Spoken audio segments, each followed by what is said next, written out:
Notre pays traverse de nombreuses épreuves.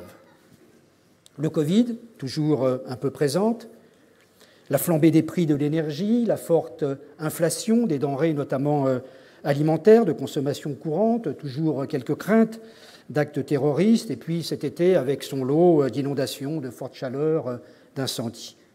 Et puis cette guerre en Ukraine, à seulement un peu moins de 2000 kilomètres de nos frontières, engagée il y a presque un an maintenant par le despote du Kremlin. Notre commune s'est engagée, comme à chaque drame, engagée pour accompagner les familles ukrainiennes qui ont trouvé refuge sur notre commune. Il y en a plusieurs et que nous continuons bien évidemment à accompagner, à suivre. Et ça me permet de remercier tous les lieux synthèques qui se sont mobilisés dans un bel élan de solidarité. Un monde éprouvant pour chacune et chacun d'entre nous. Mais vivons-nous une multitude de crises ou est-ce que nous ne vivons pas plutôt un changement profond de société, un changement de paradigme, comme on dit? Je le pense. 4 mutations profondes sont en cours. La première, le réchauffement climatique qui appelle une nécessaire transition sociale et écologique. Je vais y revenir. La seconde, c'est la révolution féministe. De MeToo, dans le monde et chez nous, au formidable courage des femmes et des hommes qui se dressent contre les tyrans en Iran, une révolution qui appelle une déconstruction du modèle patriarcat, là-bas en Iran, mais ici tout autant. Revendications ô combien légitimes de droits bafoués ou émergents. Citons par exemple la vague Black Lives Matter, les droits des peuples indigènes en Inde ou même le très précurseur droit de la nature en Équateur. Ils montrent le chemin pour reconnaître des droits nouveaux, comme le droit des animaux, le droit des générations futures et le droit de la terre, tout simplement, par exemple sur notre territoire, la forêt de Sénart ou la Seine, pour ne citer que celle-ci. Troisième mutation profonde, le questionnement sur le travail, le sens, l'utilité, les conditions de travail, la place du télétravail, tout ça nous habite. Pas forcément, dans ce contexte-là, le moment le plus opportun pour lancer une réforme sur les retraites, d'autant plus quand celle-ci est totalement injuste et déséquilibrée. Est-ce que nous ne vivons pas un moment de bascule similaire à ce que notre pays a vécu il y a plus de 200 ans maintenant, avec les Lumières, similaire à ce que notre monde a connu lorsque Galilée a démontré que la Terre était ronde, et c'est confirmé, elle l'est bien. L'alliance entre croissance économique et progrès social a atteint ses limites. Une croissance infinie, dans un monde aux ressources finies, n'est tout simplement plus possible. Il faut donc emprunter une autre voie. Ce changement de paradigme doit embarquer tout le monde.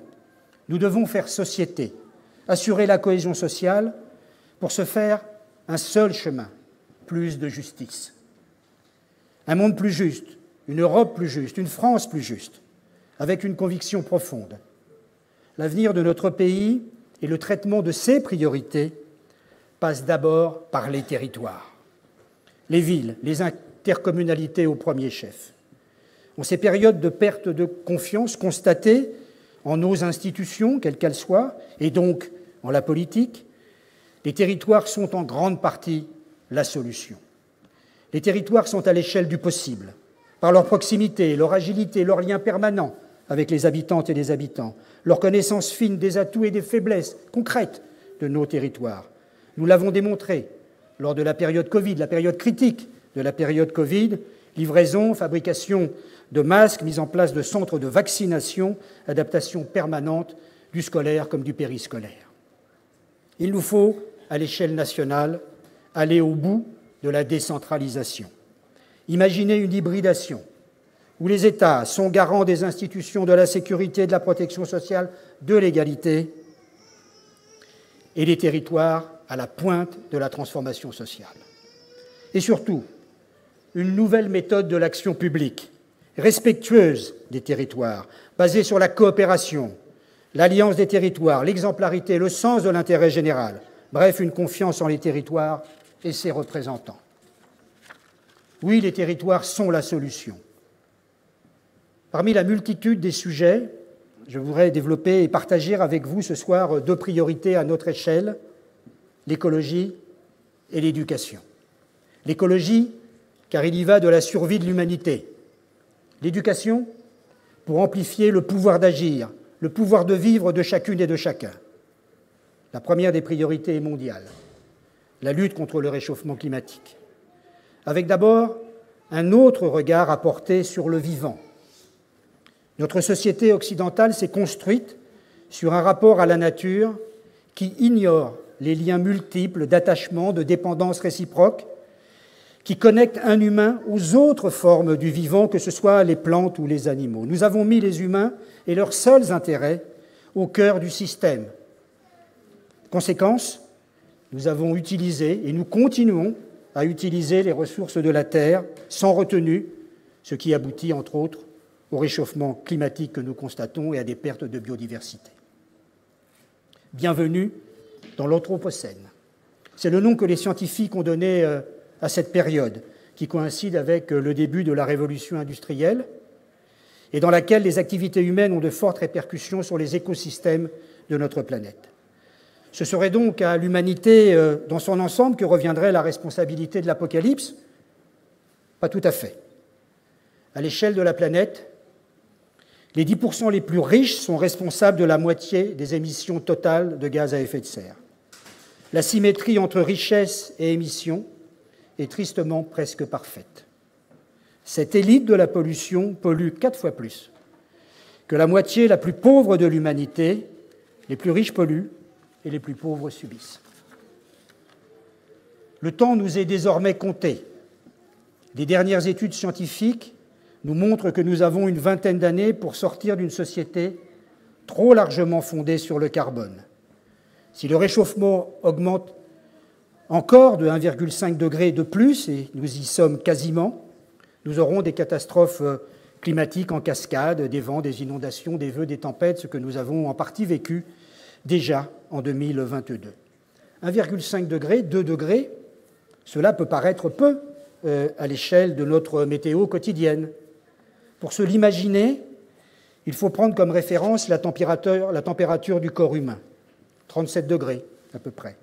Imaginons-nous vivre en permanence avec une fièvre de 39 degrés. Oui, notre destinée commune doit appuyer désormais sur l'habitabilité de notre planète. Cessons de croire et de faire croire à une croissance continue. Umberto Eco écrivait dans un de ses ouvrages « À tout problème complexe, il y a une solution simple, mais elle est fausse. » Oui, le sujet n'est pas simple. Comment délier croissance et progrès? Tel est le programme qu'il faut d'urgence engager aujourd'hui.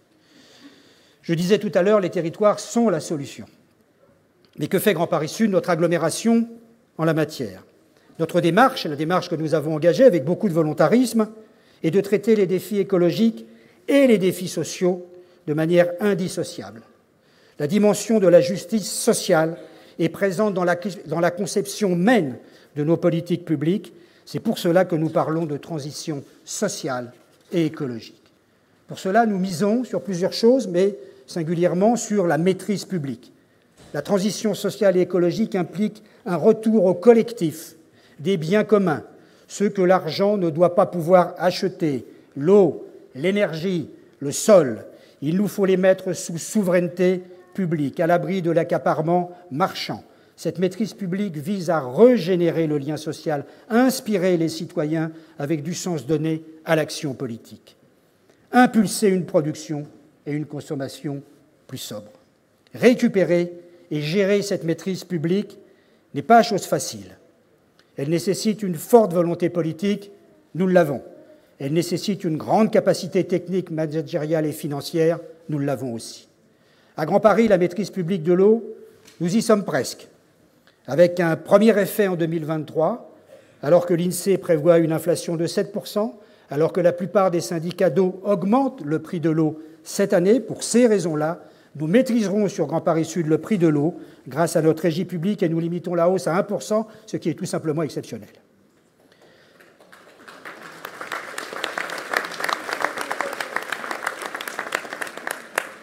La maîtrise publique, c'est aussi celle du foncier. Nous rendrons, à l'échelle de Grand Paris Sud, plus de 200 hectares à l'agriculture, avec un grand dossier ouvert, celui de l'alimentation et de l'agriculture. Nous aboutirons cette année à une stratégie agricole territoriale permettant d'accompagner la nécessaire mutation agricole, l'alimentation saine et le lien avec le vivant. Que fait Lieusaint?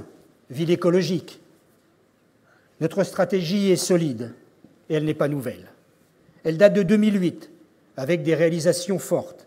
Un écoquartier, primé par l'État, primé 2 fois par la région.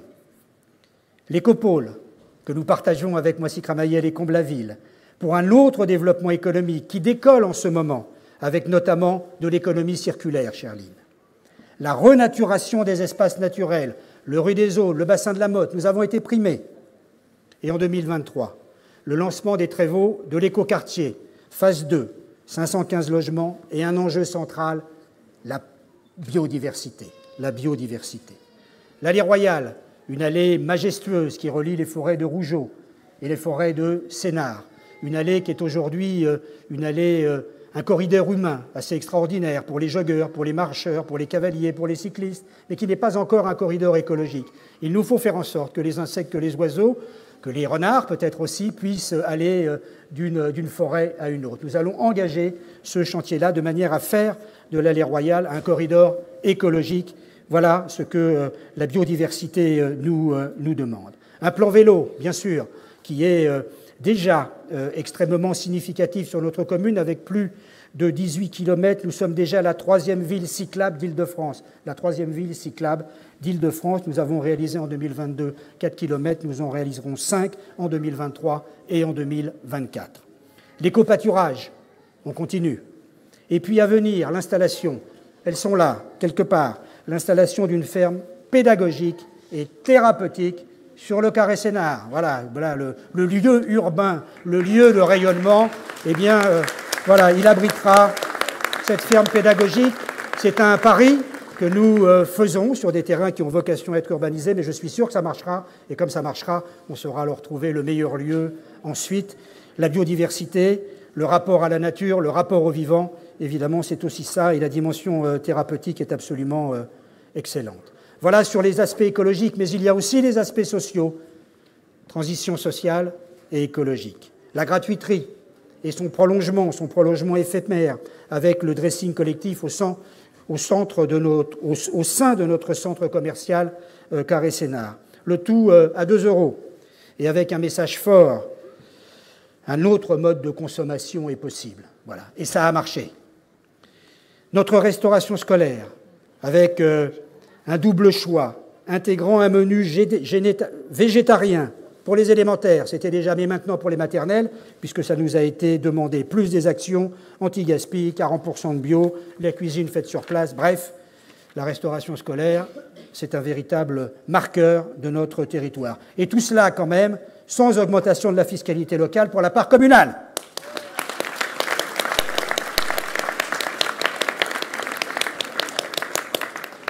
Alors oui, la transition sociale et écologique, c'est ici. Nous lancerons une grande démarche de démocratie participative adossée à la fresque du climat avant l'été pour que, ensemble, nous allions encore plus loin. Autre priorité, l'éducation. Dans un monde d'incertitude, il le restera très longtemps, il nous faut développer la capacité des individus à mobiliser ce dont ils disposent. Le succès n'est jamais uniquement le fruit du mérite personnel. Il s'alimente forcément de toutes les ressources offertes par la société et singulièrement l'éducation. Il faut former pour révéler tous les possibles, préparer plutôt que réparer, se former tout au long de la vie, mais bien sûr, dès le plus jeune âge, former des êtres humains plus solidaires. L'enjeu de l'éducation aujourd'hui est sans doute là, dans notre capacité à incarner et à faire découvrir à l'école cette solidarité fondatrice. Pour cela, nous sommes à l'écoute de notre jeunesse pour appréhender ses aspirations, ses modes de vie. Et en même temps, il nous faut tenir ferme sur nos valeurs. Quand les médias et réseaux sociaux montrent une réalité qui fascine, sidère ou terrorise, notre éducation doit amener à interroger, questionner, interpellés, pour faire l'expérience que rien, jamais, n'est définitivement joué, ni perdu, ni décidé d'avance par d'autres que par des citoyens.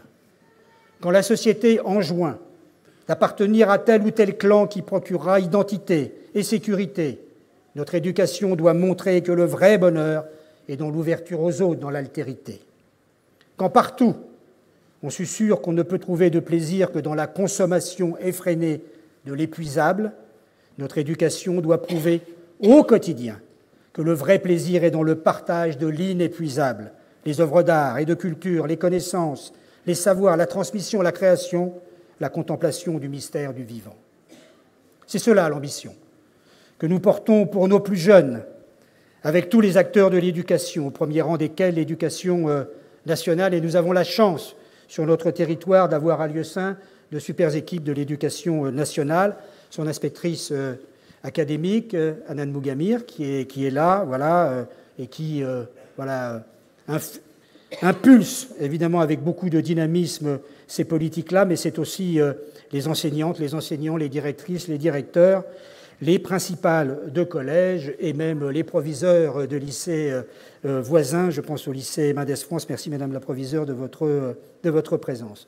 Le parcours scolaire peut, pour nos jeunes, se prolonger ici avec notre université Paris-Est Créteil et notre école d'ingénieurs, l'ICAM. Ainsi, ce sont près de 4000 étudiants qui sont présents sur ces sites, et je salue leur directeur, cher Jérôme, cher Mathieu, et puis j'ai vu Amilcar, vice-président de l'université Paris-Est Créteil, nous faire l'amitié d'être présent ce soir, puisque nous avons de grands objectifs, 4000 aujourd'hui, mais 6000, 8000, tout ça va monter évidemment dans les années qui viennent. La commune n'est pas en reste avec de nombreuses actions éducatives pour accompagner ce mouvement. Un projet passerelle, qui est un accompagnement spécifique des enfants de CM2 dans les centres de loisirs pour les faire évoluer vers la 6e. L'aide aux devoirs gratuite, mise en place 2 jours par semaine à l'espace jeunesse. Le dispositif École ouverte avec nos collèges qui permet une remise à niveau pendant les vacances des collégiens qui en ont le plus besoin. La distribution de calculatrices et de dictionnaires à tous les enfants en fin de CM2 pour l'entrée en 6e. La mise en place du CLAS, le contrat local d'accompagnement scolaire qui permet à des jeunes en échec scolaire d'apprendre par le jeu différemment. Et puis, à travers les yeux, ils le diront beaucoup mieux que moi, de Maya et de Sony, je vous invite à découvrir en images l'installation des écrans numériques, puisque toutes les classes de toutes nos écoles sont maintenant équipées d'écrans numériques, de découvrir ces écrans numériques, et puis aussi les ateliers robotiques que nous avons mis en place par notre team robotique et qui permet à nos jeunes de coder et de se familiariser à l'informatique et ainsi de susciter des vocations. Parole à l'image.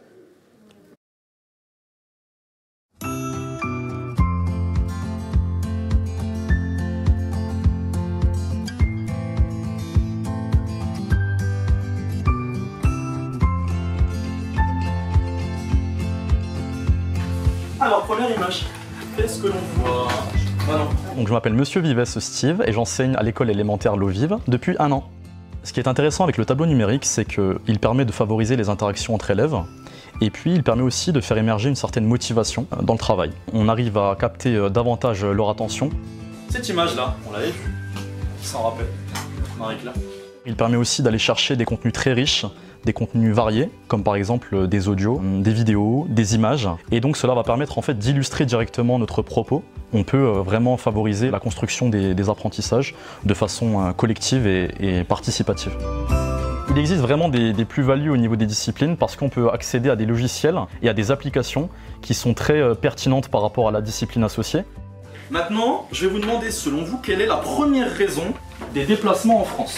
En plus, il y a un vrai confort visuel à travailler avec les écrans numériques. On peut zoomer sur des textes. Donc si par exemple un enfant a tendance à mal observer depuis le fond de la classe, eh bien en zoomant, on va pouvoir résoudre ce problème instantanément. Ils utilisent aussi les cahiers du jour, ils utilisent les éléments que tout le monde connaît, à savoir les stylos, les crayons. Moi j'essaye en tout cas de trouver un compromis entre l'utilisation d'Internet et l'utilisation du tableau blanc. Je m'appelle Maya et je suis en CM1. On utilise le tableau numérique, que ce soit en français ou en calcul. Un tableau numérique, c'est comme un grand écran qui est interactif. J'ai trouvé que c'était incroyable et que c'était super. On peut naviguer dedans, on peut écrire avec un stylet. Ce que j'aime bien, c'est qu'on peut plus participer au tableau. Ça me fait beaucoup progresser.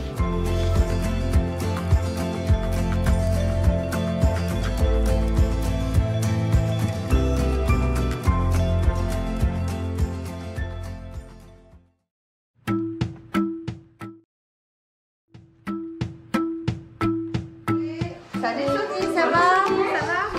Ça fait longtemps, Sophie.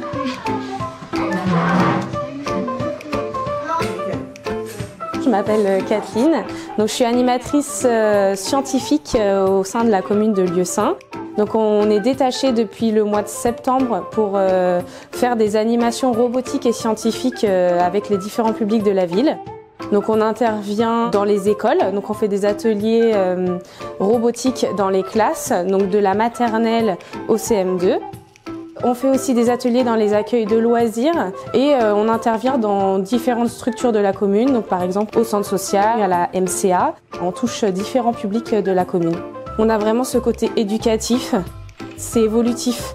C'est-à-dire qu'on va commencer avec des maternelles où on va faire vraiment de la programmation simple et au fur et à mesure de l'âge des enfants, ça évolue en fait et on se rend compte maintenant qu'il y a des enfants, ils commencent déjà à maîtriser certains outils et du coup c'est super plaisant de pouvoir voir l'évolution des enfants sur la commune au travers de ça, la robotique et puis maintenant les sciences qu'on commence à développer là depuis quelques mois. Vous lui avez mis 100% de vitesse, c'est-à-dire qu'il est au maximum de sa vitesse. Oh, ça marche bien. Au niveau des compétences, ils ont gagné en apprentissage sur, par exemple, leur droite, leur gauche, avancer, reculer, et de pouvoir se rendre compte dans quel espace ils sont. Ils savent aussi comment faire la programmation avec les outils de programmation. Je m'appelle Sony et j'ai 9 ans. Je suis en CM1. J'adore la programmation et aussi j'adore construire. La programmation, c'est contrôler son robot pour qu'il fasse des gestes, qu'il avance, qu'il recule ou qu'il tourne. On peut s'amuser, construire, programmer. Si on ne sait pas programmer, c'est pas grave. On peut apprendre. J'ai envie d'en faire tout le temps et je veux commander ça à Noël.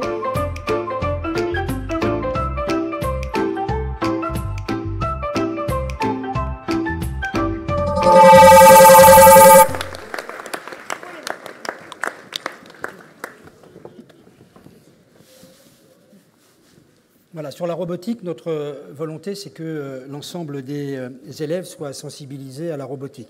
L'objectif que nous visons, c'est l'égalité filles-garçons, c'est-à-dire faire en sorte que les filles aillent vers les sciences et que les garçons aillent aussi vers les métiers du care, comme on dit, du soin, de la santé et de l'éducation. Voilà, donc c'est l'objectif que nous visons, au-delà évidemment de l'aspect technique qui en lui-même est absolument fondamental.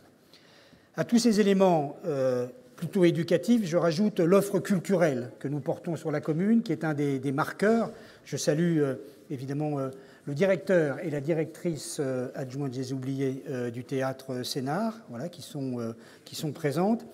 Et je rajoute notre offre culturelle à tout notre panel d'accompagnement éducatif, puisque l'essentiel, évidemment, de ce que nous faisons est d'abord en direction des plus jeunes. Enoch, je vais en énumérer quelques-uns. La marge et ses 30 séances scolaires, 25 ateliers de pratique et de sensibilisation réguliers avec la compagnie underground Chougue et la compagnie des âmes singes. Cécile est présente et je la remercie. Une classe théâtre au lycée de la Marcarée, animée encore une fois par la compagnie des âmes singes, et on en est très fiers.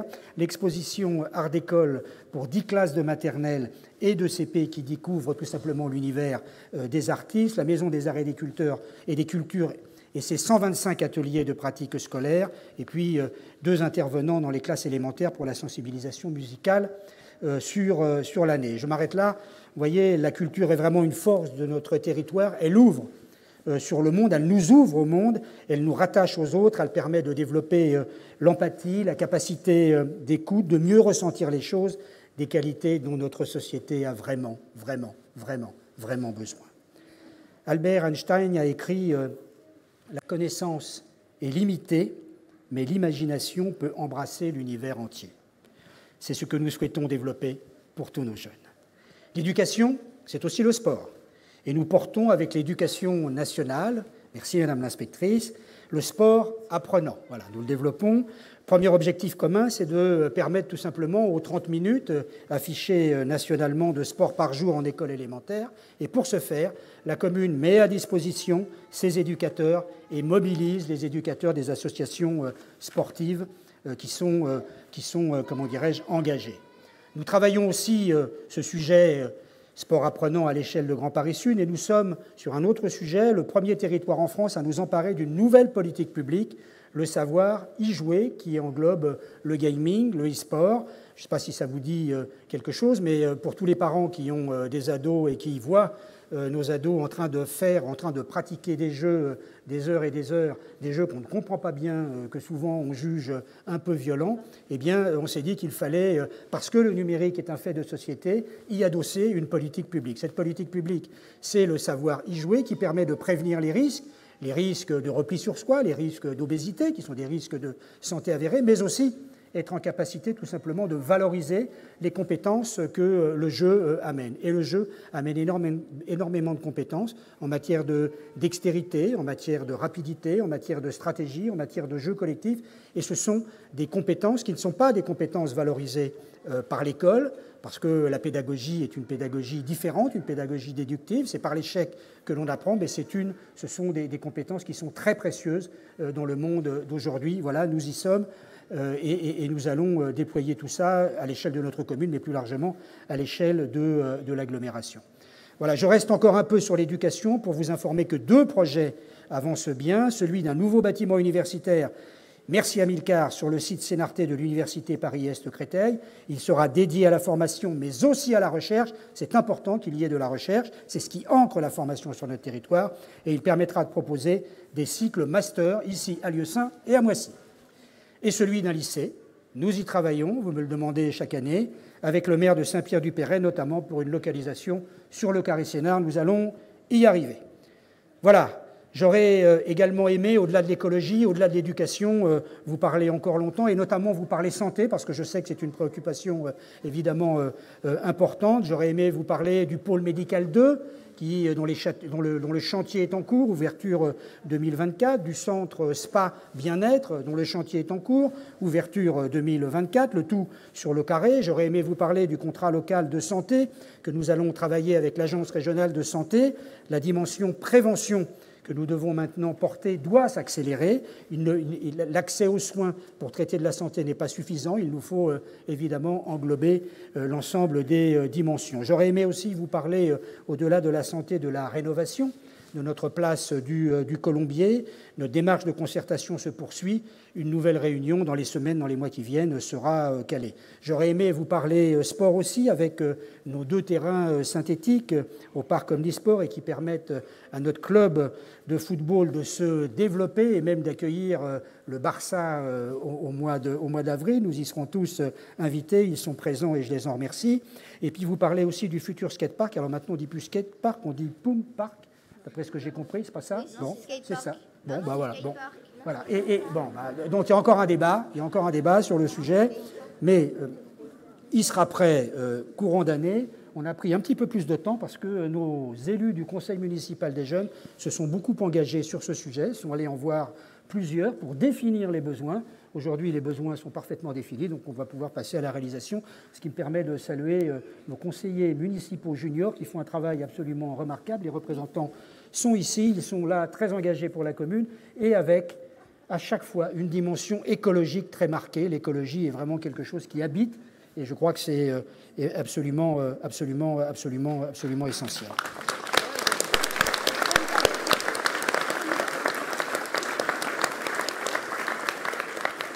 Voilà, j'aurais aimé aussi être plus long et vous parler de toutes les belles personnes qui font battre le cœur de la ville. Vous êtes nombreux et nombreuses ce soir. Les associatifs qui portent l'offre sportive et culturelle, qui portent des actions de solidarité. Les militants, je les appelle ainsi, qui donnent naissance à des utopies comme la gratuiterie ou comme le soutien à l'enfance dans un quartier de Dakar au Sénégal, et c'est utile.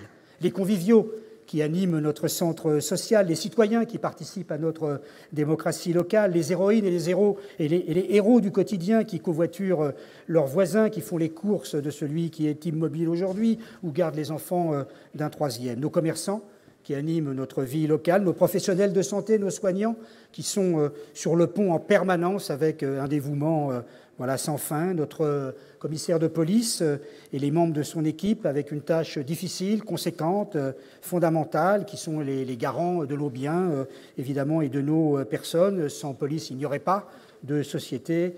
Leur rappeler que notre confiance en eux est absolument totale. Notre capitaine des pompiers qui est là avec son lieutenant, et je le remercie, toujours en première ligne pour porter secours quand l'imprévu frappe. Nous mesurons à chaque fois votre dévouement et votre professionnalisme. Vraiment, je crois qu'on peut, oui, on peut les applaudir.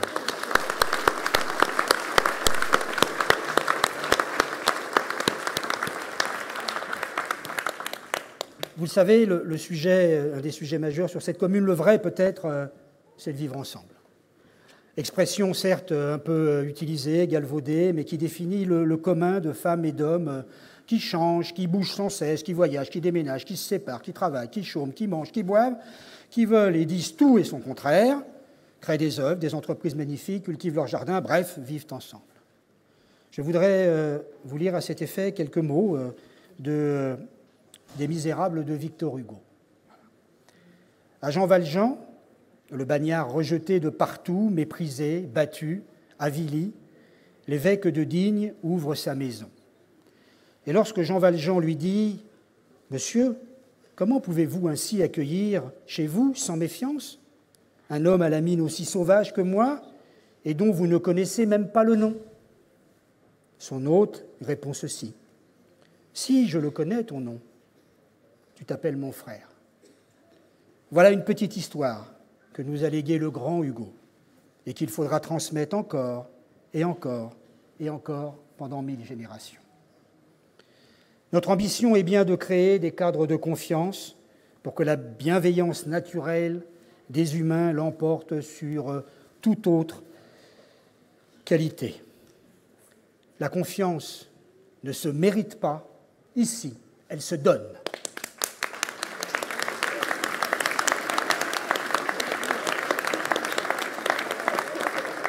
Et on a confiance en notre jeunesse. Ce cadre de confiance, ce socle, il repose d'abord, évidemment, sur le service public.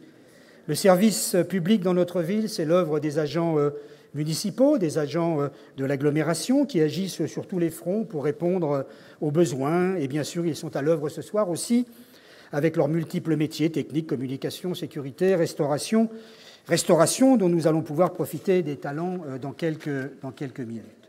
J'écoute évidemment les lieux synthèses sur les réseaux sociaux, un peu partout, jusque tard le soir. Leur reconnaissance leur est et vous est, personnel du service public largement acquis, c'est le meilleur des bilans. Bravo. Bravo tout particulièrement à Christophe Neves, notre directeur général des services. Vous ne le connaissez peut-être pas encore, puisqu'il n'y a pas eu de cérémonie de vœux depuis 2020, qui représente l'ensemble évidemment de nos agents et qui est à la tâche quotidienne pour faire fonctionner cette belle équipe de service public. Le service public, c'est notre patrimoine commun. Et oui.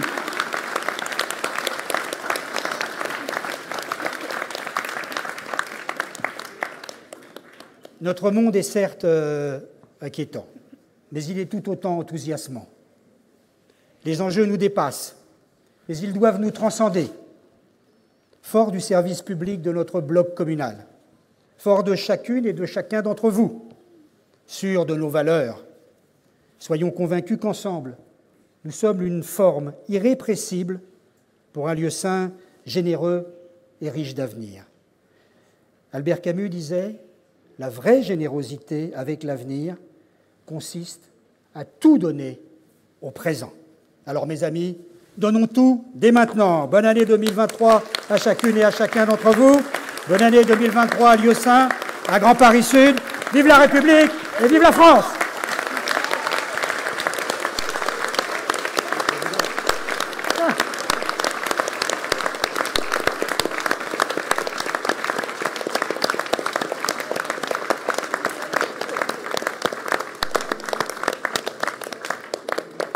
Bonne année. Le buffet est ouvert. Merci. Merci à vous toutes et tous. On peut y aller? Ah bah oui, vous pouvez le chanter là.